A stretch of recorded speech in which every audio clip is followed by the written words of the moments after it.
আমরা মাছে ভাতে বাঙালি, আর খাওয়ার টেবিলে যদি মাছ না থাকে তাহলে কি চলে?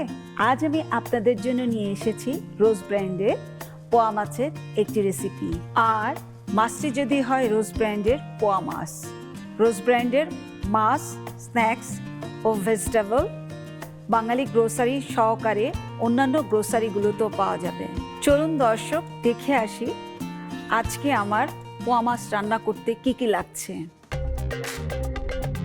পোয়া মাছ 500 গ্রাম, 2 টেবিল চামচ পরিমাণ মরিচের গুঁড়া, 1 চা চামচ পরিমাণ হলুদের গুঁড়া, 1 চা চামচ পরিমাণ আদা বাটা, 2 চামচ পরিমাণ পেঁয়াজ বাটা, 1 চা চামচ পরিমাণ রসুন বাটা, 1.5 কাপ পরিমাণ পেঁয়াজ কুচি, টমেটো কুচি 1/4 কাপের মতো, কালি জিরা, আস্ত জিরা, ঠিকই পরিমাণ ধনিয়া পাতা কুচি, তেল।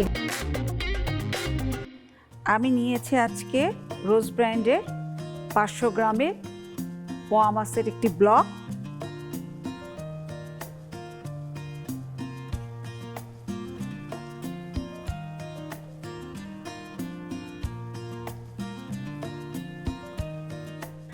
দর্শক, মাছটাকে নরমাল করে নেওয়ার পরে, এটা আমাদের দেশীয় মাছ, নদীর মাছ। দর্শক, আমি মাছটাকে পরিষ্কার করার পরে আমি একটু হলুদ, একটু মরিচ, একটু লবণ মেখে মাছটাকে রেখেছিলাম। এখন আমি মাছটাকে ফ্রাই করব।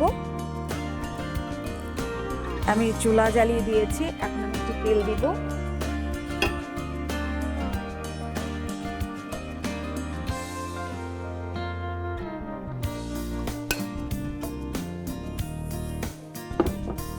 মাছটাকে আমি শ্যালো ফ্রাই করব। অনেক সময় দর্শক আমরা ইয়েতেই মাছটা ভাজি করি না কেন, অনেক সময় দেখা যায় মাছ লেগে যায়, উঠতে চায় না।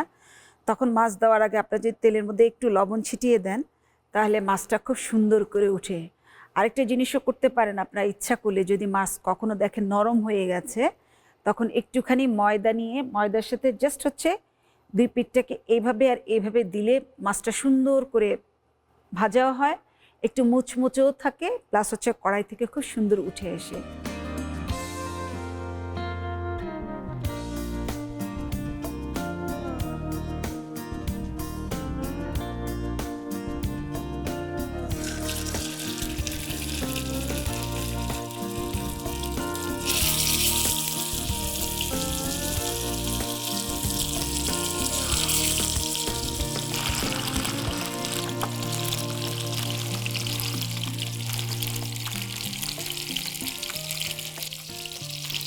এখন মাছগুলো আমি উল্টিয়ে দিচ্ছি।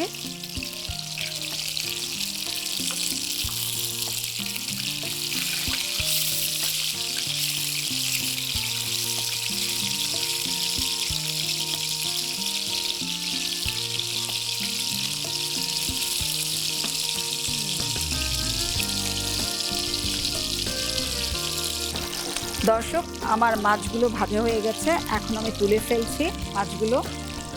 চুলাটা বন্ধ করে দিচ্ছি।